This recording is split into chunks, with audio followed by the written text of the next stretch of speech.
Greetings! In this video we are going to be looking at Ode to Joy found on page 58 of the Christopher Parkening Classical Guitar Method, Volume 1.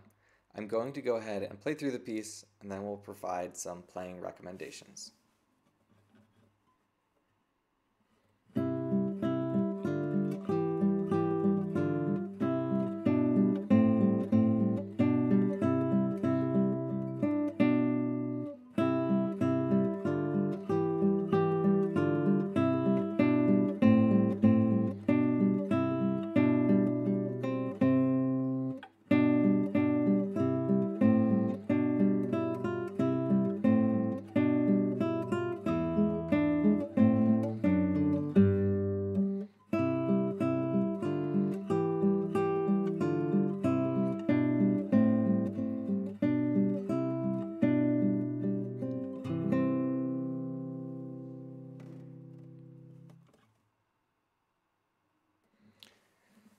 Now this kind of music can be quite challenging. We basically have two scales happening. We have notes moving in the bottom line and we have notes moving in the top line.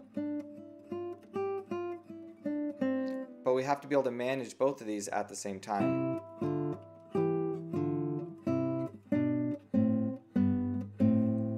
And I would encourage you to simply practice that 10th scale. 10th is referring to the distance between the notes. It's from C to E is a third. From C to C is an octave, which is going to be at 8, and then to the D is 9, and C to E is a 10th. I know this is a really brief run over, but if you have a little bit of background music theory, that should help you to connect where we're jumping to. So doing this kind of a scale can be really awkward at first, but I would encourage you to play the scale to prepare for the piece. So I'll start out with C and E, and I'm going to move both notes up one note in our C major scale.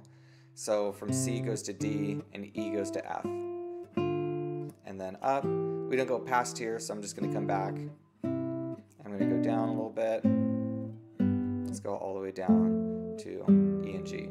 If you can get your hands used to going up and down that, it's going to make a huge difference in being able to play this piece. One of the things to focus on is just moving smoothly into the next fingering. So for example, if I'm going from D and F to E and G, what I'm going to do is I'm going to play the first one, I'm going to relax and let myself release F and slide into E and G. If I hang on to F, then it adds a lot of tension to my hand. And it can be a sort of anchor, but I would encourage you to just start sliding in, release, and press. It takes a little bit of brain juggling because one finger is releasing while two others press in. But if you can get used to that type of movement, then you'll be much more advanced as a guitarist with your technique. And this is a great place in which to develop that. So get your hands used to that, and it will take you much further in being able to play things like this. If you're having difficulty reading all the notes, try not to read it as every single step. The C, E, G, C, E, G, F, D, G. Think of it instead as the outer part, ignoring those middle Gs. And one step further you can take back from there is simply doing only the bottom notes. There's just the first 5, I'm doing the first measure into the second measure, and then the first notes, the upper melody, E, E, F, G, G. If it's easy for you to do each of those lines separately, then go ahead and try putting them together. And once that's easy for you, go ahead and add that texture. And if you've been able to do that, you've also bridged the gap into the second measure. So now we would do the second measure into the third measure and so forth. But that's an excellent way to break this piece down into digestible chunks. You definitely want to find the difficulty where you can grow quickly.